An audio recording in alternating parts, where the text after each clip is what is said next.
नमस्कार, आप देख रहे हैं जसवंत रावत के साथ इंडियन आवाज़। मध्य प्रदेश में कांग्रेस ने 144 उम्मीदवारों की पहली लिस्ट नवरात्र के पहले दिन जारी कर दी है। इस लिस्ट के आने के बाद कई जगह पर विरोध के स्वर भी उठने लगे हैं। अगर हम बात नीमच जिले की करें तो यहां से मनासा से पूर्व मंत्री नरेंद्र नाटा को कांग्रेस ने टिकट दिया है। चूँकि नरेंद्र नाटा 2003 में यहां से उम्मीदवार रहे और दिग्विजय सिंह की सरकार में कैबिनेट मंत्री भी रहे हैं। 2003 में उनकी करारी हार हुई थी। 2018 में कांग्रेस पार्टी ने उन्हें मंदसौर से उम्मीदवार बनाया था, वहां पर भी इनकी हार हुई थी। ऐसे में फिर इनको मनासा से टिकट देकर कांग्रेस पार्टी में विरोध के स्वर उभरे हैं। इस संबंध में हम चर्चा करेंगे हमारे साथी मुकेश शर्मा से। तो मुकेश जी बताइए कि मनासा में नरेंद्र नाटा का विरोध क्यों है?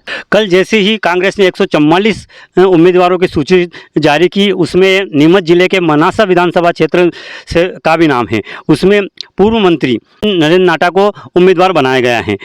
मनासा से कार्यकर्ताओं को लंबे समय से मांग की जा रही थी कि स्थानीय को टिकट दी जाए और जो लंबे समय से चुनाव लड़ रहे हैं या लंबे मार्जिन से चुनाव हारे हैं उन लोगों को टिकट नहीं दी जाए। खास करके नरेंद्र नाटा का लंबे समय से विरोध था। उसके बावजूद भी कांग्रेस ने दिग्विजय सिंह समर्थक और पूर्व मंत्री नरेंद्र नाटा को उम्मीदवार बनाया है। जैसे ही मनासा में यह खबर लगी तो कार्यकर्ताओं में रोष देखने को मिला। कार्यकर्ताओं ने इसका विरोध किया और एक बवाल सा मच गया। इसको लेकर कांग्रेस के महामंत्री दिनेश राठौर ने अपने पद से त्यागपत्र दे दिया।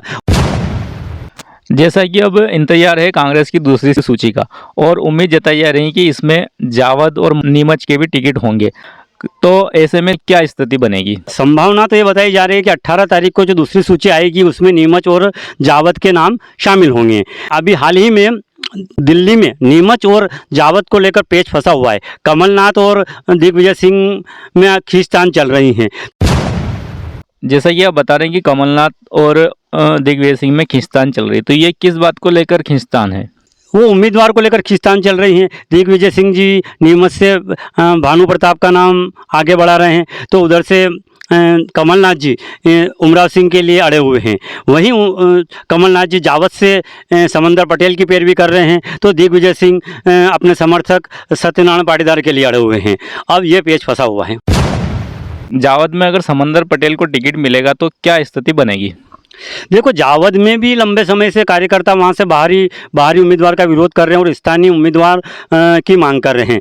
जो यदि समंदर पटेल को यदि कांग्रेस उम्मीदवार बनाती है तो निश्चित तौर से मनासा जैसे हालात बनेंगे और बाहरी बनाम स्थानीय का मुद्दा फिर उछलेगा। तो ऐसे में कांग्रेस पार्टी को जावद विधानसभा क्षेत्र में क्या करना चाहिए? देखो, मेरा तो मानना है कि जावद में किसी स्थानीय उम्मीदवार को टिकट देना चाहिए तो सीट आसानी से निकल सके। जैसा कि आपने बताया कि नीमच से भानु प्रताप सिंह राठौर का नाम चल रहा है।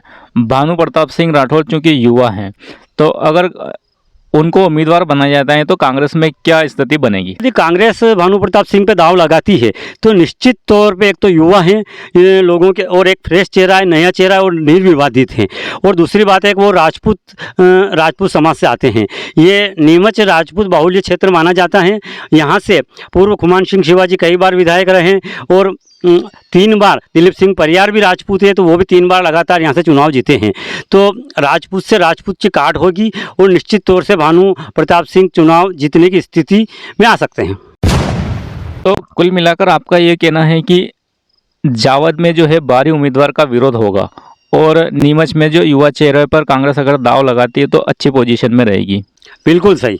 ये मतदाता बार बार उन्हीं जो लंबे समय से चुनाव हारते आ रहे हैं उन लोगों से उब गए हैं और मतदाता भी यही चाहता है कि कोई नया चेहरा आए, कोई युवा चेहरा आए और निर्विवाद चेहरा आए। तो मेरा तो मानना है कि भानु प्रताप सिंह के नाम पर कोई गुटबाजी नहीं होगी, सारे गुट एक हो जाएंगे और भानु के साथ कार्य करेंगे।